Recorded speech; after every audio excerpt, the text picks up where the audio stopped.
लेकिन आज ये क्लियर होने जा रहा है कि चांडाल कौन होता है। पक्षियों में चांडाल कौन है, और है तो क्यों चांडाल है, और पशुओं में चांडाल कौन है, और मनुष्यों में चांडाल कौन है। बहुत मार्मिक बात है। और ऋषि मुनि साधु संतों के बीच में चांडाल कौन है।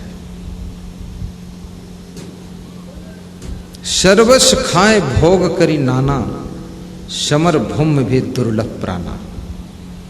वो भी चांडाल है। तो सब कुछ खाता है, खूब माल उड़ाता है, और उसके बाद जब तुम्हें जरूरत पड़ी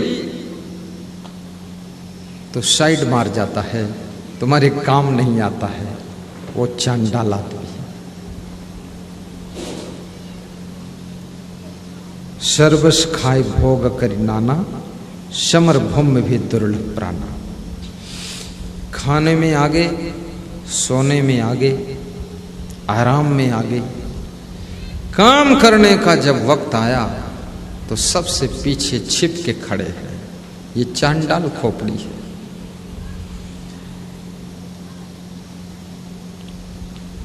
आइए इस प्रश्न का उत्तर एक दूसरा प्रश्न है।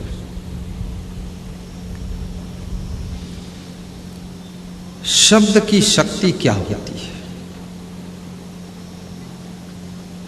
संत कबीर से पूछा गया कि सुबह से लेकर शाम तक मनुष्य शब्द ही शब्द बोलता है, लेकिन शब्द की शक्ति क्या है और शब्द का प्रभाव क्या है। संत कबीर कहते हैं, मनुष्य की जिंदगी में शब्द का बहुत बड़ा खेल है।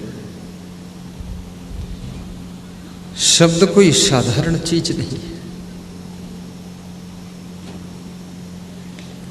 शब्द तो सभी लोग बोलते हैं सुबह से लेकर शाम तक। कौन शब्द कहां बोलना चाहिए। शब्द मारा गिर परा, शब्द छाड़ा राज। बहुत वर्ष पहले मैं ट्रेन में जा रहा था, तो ट्रेन के डिब्बे में बहुत भीड़ थी और जनरल डिब्बा था और गर्मी का महीना था। तो मेरे साथ एक और संत था, तो उसका दम घुट रहा था। तो वो अपना मुंह खिड़की के पास करके सांस ले रहा था, क्योंकि उस डब्बे में सबको पसीना। और फिर ट्रेन बिना स्टेशन खड़ी हो जाए आधा घंटे, और जब ट्रेन खड़ी हो गई तो उसके पंखे बंद हो गए और खिड़कियों से हवा आना बंद हो गया, और ट्रेन में बहुत भीड़।